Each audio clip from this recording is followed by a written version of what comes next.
In the 15th century, the Shannon was said to be home to a sea monster known as the Cata. The monster protected Inishkahig, a holy island in the Shannon Estuary, killing all that dared to visit it.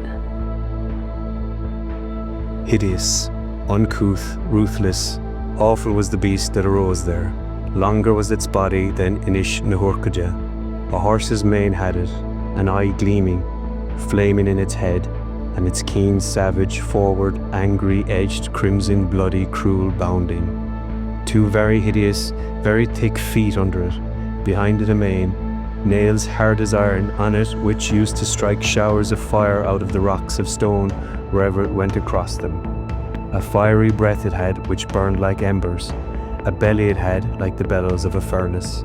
A whale's tail upon it behind, hard, rending claws upon it, which used to lay bare, on the path they came, the surface of the ground behind the monster. No known animal that fits the locals' description has been recorded in the Shannon. Until now. In November 2024, a juvenile humpback was spotted in the Shannon. Humpback whales are usually seen in deeper waters off the coast of Ireland.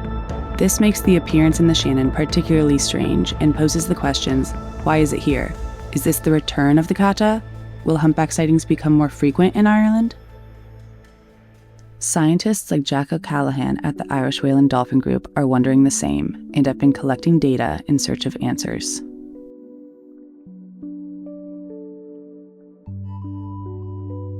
The trend with humpback whales seems very positive. We're seeing more of them. We're seeing them more frequently in Irish waters, but we're also seeing their movements shift. It appears now that they're moving further up the west coast every year. Climate change is causing oceans to become warmer, and data trends reveal that humpbacks and other animals are moving further north, likely in search of colder waters and food. I would be nervous about how the trends are shifting, whether the whales and dolphins can keep up with the trends. You know, they'd have a tough enough life if there were no humans here anyway. But the fact that we are here and whales and dolphins have to deal with pressures like pollution and fish stock removal, like overfishing, noise in the ocean now is massive, ship strikes, you know, they have all these pressures. They really ride the gauntlet in the ocean. So it's quite worrying really for whales and dolphins when they have to deal with such an external threat like climate change as well.